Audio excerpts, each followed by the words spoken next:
Mr. Speaker, and with permission, I'd like to make a statement regarding our plans for bringing children back to school this academic term.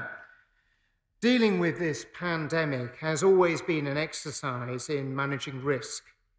Throughout, we have been adamant that the education of children is an absolute priority, and that keeping schools open is uppermost in all of our plans. The magnificent efforts of all the leaders, teachers and staff in all of our schools and colleges have ensured that settings are as safe and COVID secure as possible. But we must always act swiftly when circumstances change. The evidence about the new COVID variant and rising infection rates have required some immediate adjustment to our plans for the new term. This is, of course, a rapidly shifting situation, but some things remain constant. We continue to act to preserve lives and safeguard the National Health Service, and we continue to protect education by putting children first. Above all, our response is proportionate to the risk at hand and makes every use of a contingency framework that we put in place earlier this year. The latest study we have from Public Health England is that COVID infections among children are triggered by changes in the community rate. The study also says that the wider impact of school closures on children's development would be significant. I'm quite clear that we must continue to do all we can to keep children in school. Taking all these factors into account means that we have had to make a number of changes for the new term in order to help with breaking chains of transmission and to assist with keeping all of our children and our education settings as safe as we can. The fact that we have managed to do this so successfully throughout the entire pandemic is due to the incredible dedication of all our teachers, leaders and support staff, and I know that the House will join me once more in thanking them for everything that they continue to do to keep children learning as safely as possible. Accordingly, we'll be opening the majority of primary schools as planned on Monday, the 4th of January. We know how vitally important it is for younger children to be in school for their education, well-being and wider development.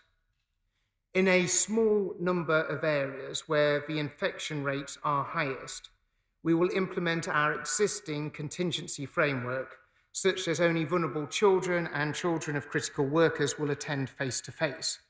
We will publish this list of areas today on the gov.uk website. I'd like to emphasise that this is being used only as a last resort. This is not all Tier 4 areas, and that the overwhelming majority of primary schools will open as planned on Monday.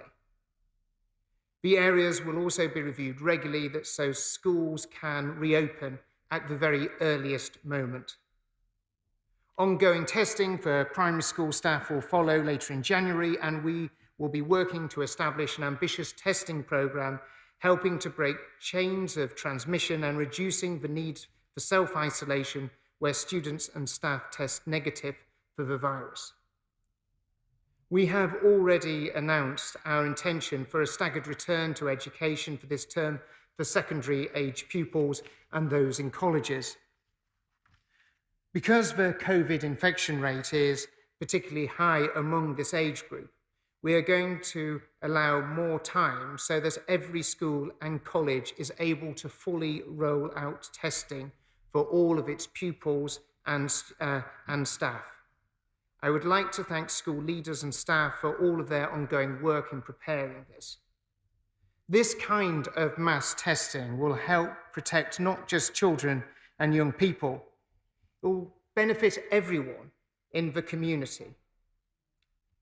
It will break those chains of transmission that are making infection rates shoot up. This, in turn, will make it safer for more children to physically return to school. All pupils in exam years are to return during the week beginning the 11th of January, with all secondary school and college students returning full-time on the 18th of January. During the first week of term, on or after the 4th of January, secondary schools and colleges will prepare to test as many staff and students as possible and will only be open to vulnerable children and the children of key workers.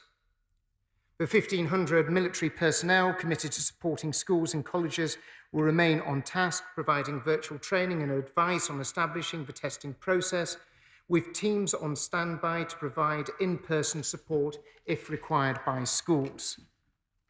Testing will then begin the following week in earnest, with those who are in exam years at the head of the queue. This is in preparation for the full return of all pupils in all year groups on the 18th of January in most areas.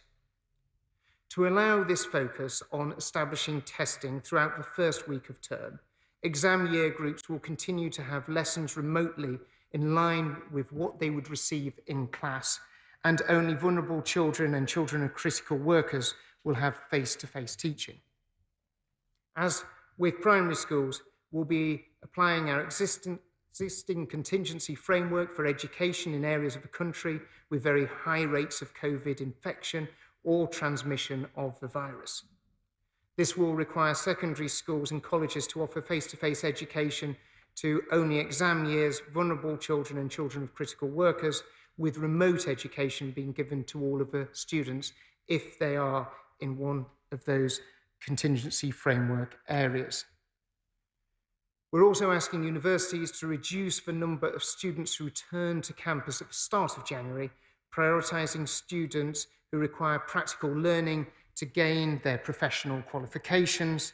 All university students should be offered 2 rapid tests on return in order to reduce the chance of spread of COVID.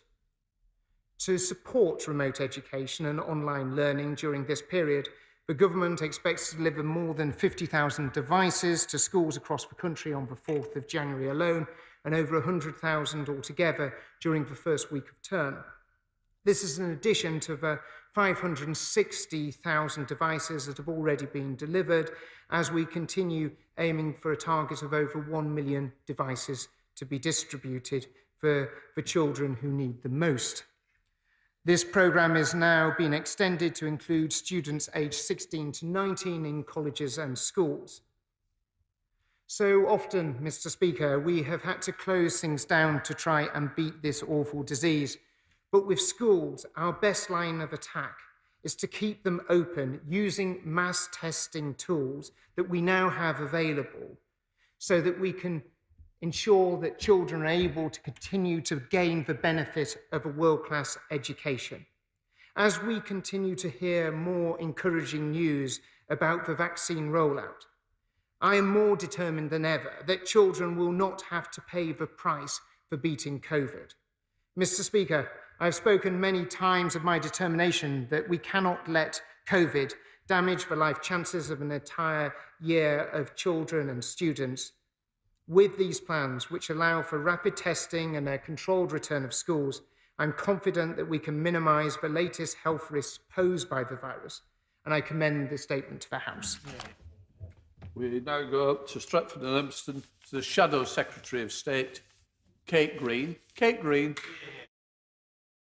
Mr. Speaker, before I begin, I'd like to place on record my thanks and the thanks of the whole Labour Party to every leader, every teacher and lecturer, the support staff, early years professionals and social workers who've moved mountains to keep children and young people safe and educated in the face of enormous odds. They deserve not just the thanks of this House, but genuine support. And I hope when he stands up again, the Secretary of State will give more information about that support. May I also thank the Secretary of State for advance sight of his statement, but the truth is we should not be in this position. Only days before many schools should have been opening again to all pupils, the Secretary of State has announced that many will not be returning as planned. This delay and disruption to children's education is a direct result of government's failure. They've lost control of the virus. Now they're losing control of children's education. The cost to pupils, the pressure on staff, and the challenges for families caused by school closures are huge. But we know that action must be taken to control the virus. So is the Secretary of State confident that the measures he's announced today will control the virus, and will he publish SAGE's advice on this issue? There is consensus across the House that the best place for children is in school, but the government's failed to give schools the support they need to make that happen. For months, Labour's been calling for mass testing in schools. The Secretary of State announced it just before schools broke up for Christmas, creating huge additional work for overstretched school staff. But just 2 weeks later, it's clear his plan has failed, and many schools will not open as planned next week. Can he tell us how many schools do now have testing infrastructure in place, and how many will have it next week and the week after? Can he guarantee that every school will have the testing it needs when due to open again? Mr. Speaker, the Secretary of State's announcement that some primary and secondary schools will not reopen to pupils in January will be a cause of huge concern to parents. Can you tell us how many primary and secondary schools will not be opening, how many pupils will be affected, and will students not in exam classes receive remote teaching while their school is closed? I'm hugely concerned that even with school open to them, the most vulnerable children may simply not attend. Can the Secretary of State tell us how he plans to keep them safely in school in the weeks ahead? I'm glad the Secretary of State announced an expansion to remote learning, but I remain concerned that it's not sufficient to support all pupils. Can he guarantee that every pupil will have the device and the connectivity that they need to learn? And will he ensure that this is available for every child whose school isn't open? Will there be any support for parents with children who can't attend school? Can he confirm that parents can be furloughed if they have childcare commitments? Can this also happen on a flexible basis that allows parents, and particularly mothers, to balance work with caring for their children? Many people who are clinically extremely vulnerable will be concerned about a return to school, whether they are vulnerable parents of a child or a vulnerable member of staff. What reassurance and support can he give to them? Mr. Speaker, it's been reported in recent days that teachers will be prioritised for vaccination, but an announcement today suggested there wouldn't be prioritisation based on occupation, and I understand the clinical priorities for the first phase of the vaccination programme. But does the Secretary of State believe that not only teachers, but all school staff, including in special schools, should be prioritised for vaccination thereafter in order to protect them and safeguard children's education? Turning to exams, Mr. Speaker, the government's failure to get a grip on the virus has caused huge disruption to pupils' education, disruption that will continue into the new year. Will the Secretary of State be making any changes to his plans to reflect this? Labour said time and again that there needs to be a credible plan B in the event of disruption continuing that means exams can't take place fairly. This is now urgent. Over 100,000 young people will be taking exams in the next few weeks in BTECs and other vocational qualifications. Can the Secretary of State tell us what he's doing to make these exams fair? The Secretary of State told us weeks ago about the expert group on learning loss, but at the time couldn't tell us who was on it, when it would sit and when it would report. Can he answer those questions today? And I welcome the decision to delay the return of students to university in January, sadly necessary for public health. Can the Secretary of State confirm he's discussed this with unions and university and student representatives?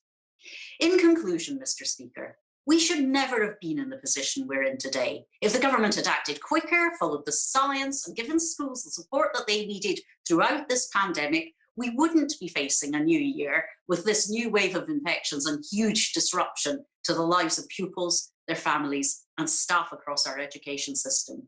The government have lost control of the virus, and it's children and young people across the country who are paying the price.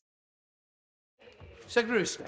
Well, thank you ever so much, Mr. Speaker. And I do thank the Honourable Lady for echoing my words and my thanks to all teachers leaders and all those who work in our schools, colleges and childcare settings for the wonderful work that they do. And she talks about what extra support, Madam Deputy Speaker, that we are giving those schools in terms of rolling out the largest mass testing exercise that this country has seen in terms of ensuring that children are able to get back into school and able to have the benefits of being in school. And we're supporting them not just in terms of making sure that they have the equipment that is due to be delivered to all secondary school settings on the 4th of January. We're also supporting them with extra finance, a package of £78 million in order to help them get this mass testing programme set up, established, and there to test all students and all staff as they return back into secondary school.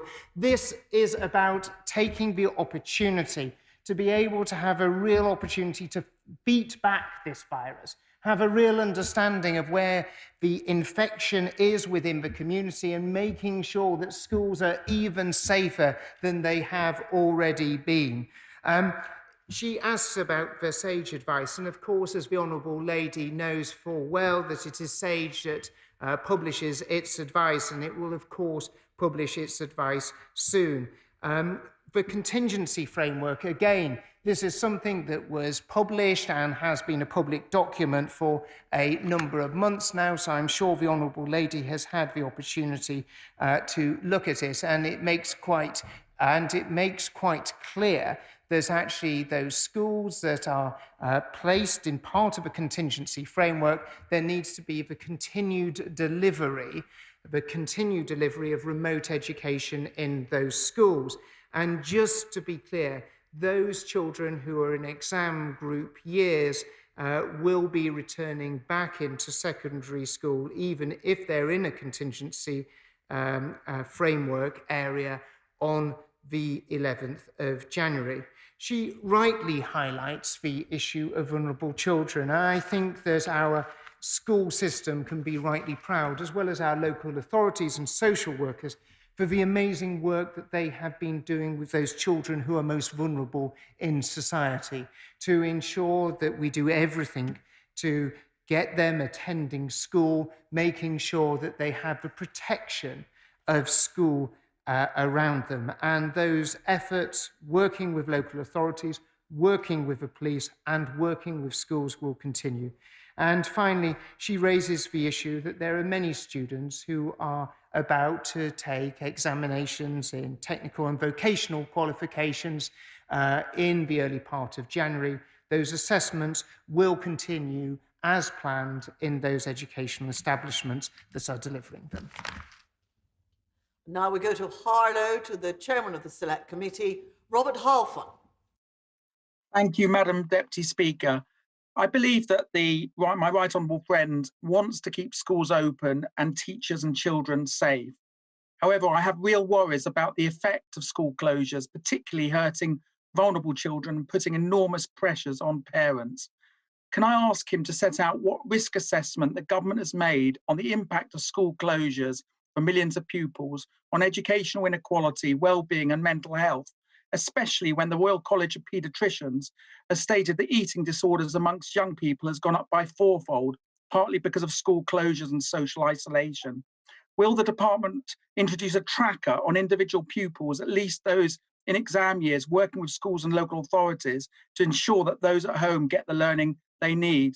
And will he ensure that teachers and support staff get priority for vaccinations so we can get our schools open again soon? And finally, will he thank teachers and support staff in my constituency of Harlow who are doing all they can to keep children learning? True state.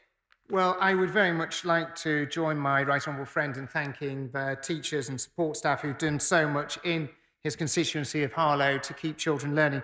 And the importance of school is the reason why that we're continuing to proceed with opening primary schools on the 4th of January. The importance of education means that this is why we're rolling out the mass testing regime to ensure that secondary school students across the majority of the country are going to be able to be returning back into school. We know how important it is. Children need to be in school, and that is why we'll always do everything we can do to resist knee-jerk reactions to close schools or colleges, because we recognise how important it is for children's life chances for them to be in schools. My right honourable friend raises the important issue of impact of lost learning, Madam Deputy Speaker. That is why we commissioned EPI and Renaissance to do a close study on lost learning, and we'll be looking particularly closely at the impact, especially among exam year cohorts, as well as the wider school population, to make sure that that is there to inform us on any future policy decisions. And we go to Glasgow to Carol Monaghan. Thank you, Madam Deputy Speaker, and I thank the Secretary of State for advance sight of his statement. And I'd like to join others in recognising the work that our teachers and school staff are carrying out in some very challenging circumstances. And I do hope they're managing to get some well-deserved rest over the Christmas break. This new COVID strain means it's difficult to make concrete decisions and commitments for the future. But the problem is that the Secretary of State is once again making last-minute decisions that leave schools with absolutely no time to plan. So firstly, can the Secretary of State outline how his actions align with the advice received from SAGE? Ongoing testing for school staff is welcome. However, anyone that's spent any time in either primary or secondary schools will know that these are busy, often tightly packed environments. And according to Professor Neil Ferguson, this new strain hints at a higher propensity to infect children. So we're asking teachers, some with underlying health conditions, to work in this potentially risky environment. NHS and frontline care staff must, of course, be prioritised for the vaccine, but following these groups, will he ensure that teachers are a priority for vaccine? None of us want a return. Apologies, Madam Deputy Speaker, I can't hear you here. Can I finish off by saying there is a massive difference between posting activities online and actual live online teaching and learning with real-time interactions between a teacher and their class. So what steps is he taking to ensure that schools have the capacity and bandwidth to deliver proper online learning? And will the Secretary of State accept that he may need to amend his current strategy if the need should arise? Secretary of State. Well, I thank the Honourable Lady, the Honourable Member for Glasgow North West, for her comments, and recognising the fact that we are in a situation that is rapidly changing, and we do sometimes have to adapt our responses as a result of a changing coronavirus. And I know that there's been similar challenges faced within the Scottish Government as has been faced within the UK Government as well. We do recognise the fact that this new strain means that we have to take a different approach, and that is why we've moved from saying that the mass testing regime that we're rolling out within secondary schools has to move from being something that was optional and an offer to schools, but something that we're requiring schools to do. Because schools are a unique environment, it's important that we put as many protections in place. And like her, I want to see all teachers be very much right up there to be in the best possible position to be vaccinated, so they can carry on the incredibly important work of keeping children in education. And I'm incredibly pleased that we are in a position to ensure that primary schools are opening on the 4th of January. Secondary schools are going to be welcoming back children from in those exam cohorts on the 11th of January, as well as all other pupils on the 18th of January. James Cartledge. Thank you, Madam Deputy Speaker. It's obviously been fantastic news today that we've heard about the Oxford AstraZeneca vaccine. So can I join with the previous two questions, including from my honourable friend, the chairman of the Select Committee, to urge my right honourable friend to do what he can within current policy to ensure that teachers are prioritised for the vaccine? Does he not agree that were we to vaccinate as many teachers as possible, as soon as possible, this would not only make schools safer and boost teacher morale, but actually would reduce part of the pressure on closing schools in the first place? Well, I often agree with my honourable friend, and I don't disagree with him on this occasion. Now, obviously, the decision in terms of vaccination has to be prioritised across a whole raft of areas, but the key thing is those people who are most clinically vulnerable. But as we get through that stage of clinical need, I would certainly hope that we would be able to look at how we can use vaccinations for those who are in the teaching profession and who support education. Now we go to St Albans. Daisy Cooper. Thank you, Madam Deputy Speaker. We are in a race against time to stop a new catastrophe of educational inequality. Some children have lost more than 6 months of learning. Some schools still can't access the COVID workforce budget because of absurd criteria. It is shocking that only half of digital devices have been delivered and that mass testing is only being rolled out 4 months after schools returned. So when will the Secretary of State give schools the rota powers, the funding, the devices and the trust that they need and deserve to stay open safely? Well, thank you, Madam Deputy Speaker. We had announced the additional £78 million worth of funding just before the Christmas period in order to help and assist them in the rollout of mass testing regime in all secondary schools. We actually only announced the distribution of an extra 500,000 devices on the 500,000 that had already been distributed just the other week. And if she had listened to my statement, she would have actually heard that we're planning to distribute 50,000 on the 4th of January and another 100,000 over the following week. But I'm sure she'll at some point maybe look at my statement in detail and pay attention to it. Now we go to Dudley, to Mike Wood. And my children are in the next room paying rather more attention than is usual to the House's proceedings this afternoon. But what steps is my right honourable friend taking to help schools and colleges to take up the offer that the government has made to provide rapid testing, which will be so vital in helping to keep children, teachers and indeed parents safe? Secretary of State. Well, I think my honourable friend makes an important point. This isn't just about helping schools. It's not just about helping pupils and that workforce within the schools, but it's helping the families with school-aged children. It's helping the whole community push back the tide of this virus, because we'll be testing more people as a result of this than ever before, literally testing millions of children every single week. And yes, we recognise that schools need that extra support. That's why that we created the fund of £78 million in order to be able to support them. And we've shared that information with schools the other week as to how much money that they'll be eligible to get. But we do understand that there'll be some schools that have unique problems or challenges in rolling out this mass testing. And that's why I'm incredibly grateful to Her Majesty's Armed Forces for making themselves available, as well as Ofsted, in supporting schools who are having challenges in rolling out the mass testing programme to ensure that it is implemented in all secondary schools and all colleges, because this will benefit everyone within school, everyone in college and everyone within the community. Now we go to Warwick and Leamington, to Matt Western. Thank you, Madam Deputy Speaker.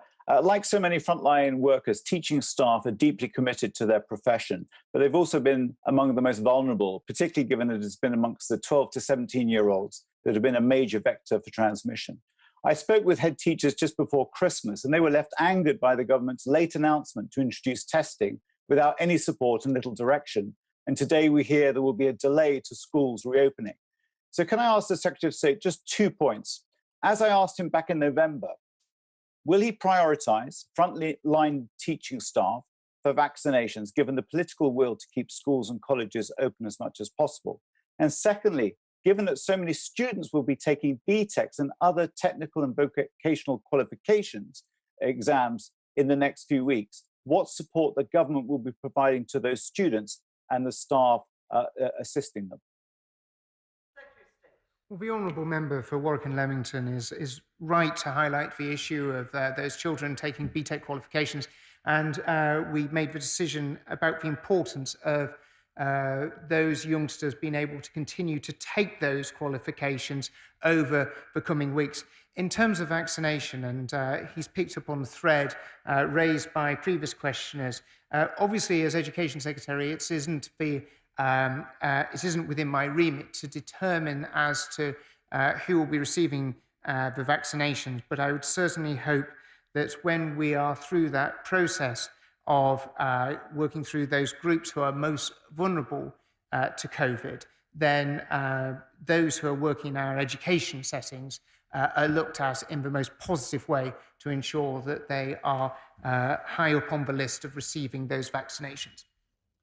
Now we go to Newcastle, to Aaron Bell. Thank you, Madam Deputy Speaker. And can I join the Education Secretary in paying tribute to all those working in schools in these difficult times?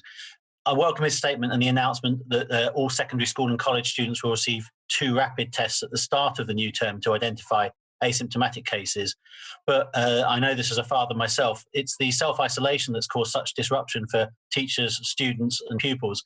So can he confirm that it's his intention to use rapid testing of staff and students who've come into contact with confirmed cases to help reduce the need for self-isolation?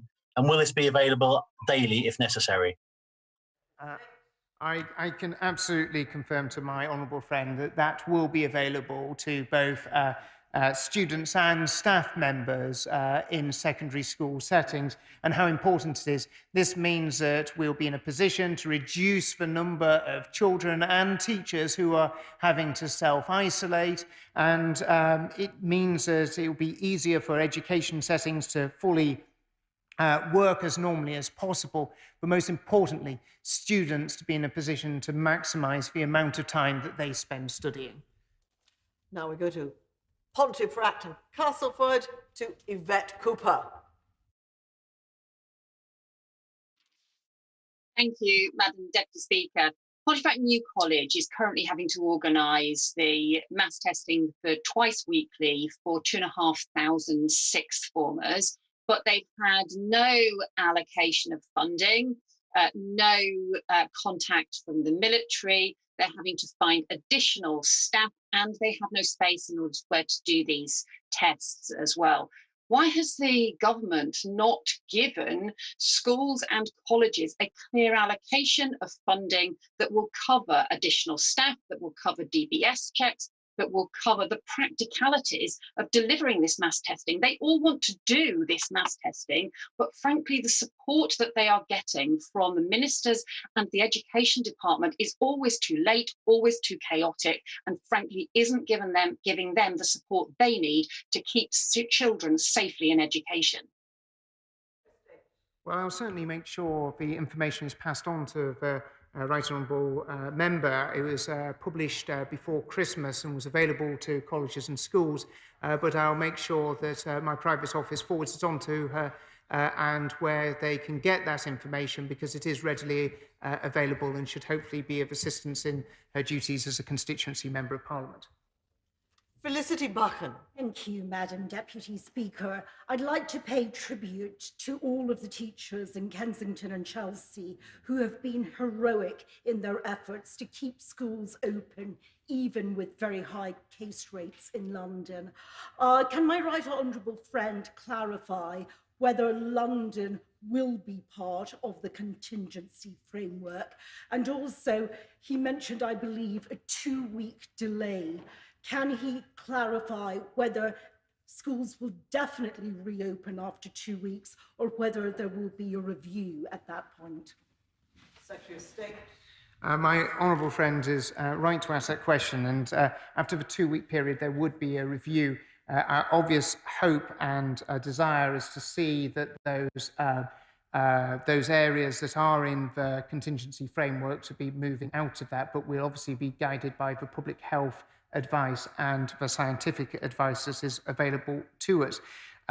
It's very important that these decisions aren't made on a regional basis, but on a local basis, because at every stage, I want to see the maximum number of children in school, and that sweeping decisions aren't made, and we minimise the disruption to children, to schools, and to parents as much as possible. Now we go to North Durham, to Kevin Jones. Thank you, Madam Deputy Speaker. It was disappointing that the Secretary of State didn't make a statement to the House before the Christmas recess, and that mixed messages across Christmas from his department has led to much anxiety amongst parents, teachers and students. I doubt whether his statement today is going to reassure many of them. Can I ask on testing what the role of local directors of public health are going to be? And also, who is going to support individual schools and colleges? Because 1,500 Army personnel are not going to be enough to fill that task. And also, more importantly, what will happen to the data that is collected from this testing? Without a comprehensive, locally based plan, is in danger of making all the same mistakes that we've seen in terms of the national test and trace system. Can the government not wake up to the fact that local plans need to be put in place, not dictated from nationally? They will not work. Well, the right honourable gentleman raised an important point about how vital it is to work with local directors of public health, local authorities, and we believe that this will be an enormous assistance to those local authorities of identifying where more COVID cases are. This will be an opportunity to deliver more, rapid testing, not just within County Durham, but right across the country than has actually so far been delivered before. And the honourable gentleman may have heard that extra support is being provided to schools and colleges in order to be able to stand up this testing. We are in areas and where schools and colleges have particular problems. We will look at supporting them with a team in order to help get this mass testing up and established. And in terms of the data that is being collected, of course, this is vitally important. So those youngsters who are in a situation who test positive as a result of taking a lateral flow test, that data will be fed immediately into the test and trace system, which of course is shared with local authorities as well. Now we go to Romsey and Southampton North. Caroline Noakes. Thank you, Madam Deputy Speaker. Teachers, parents and pupils all need certainty. They need to be able to plan the return to school, prepare for exams if they are going to happen, and they need to know whether they might need additional childcare. I commend my right honourable friend for his ability to make changes when required, but please can he assure my constituents that this is the plan that is going to stick, and it's going to give all of them the certainty that they are desperately calling out for. Well, I certainly hope it does give them the confidence, knowing that primary schools in a constituency of Romsey are going to be opening on Monday.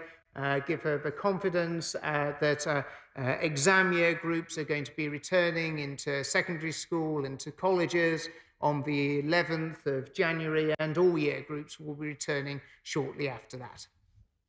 We go to Bristol.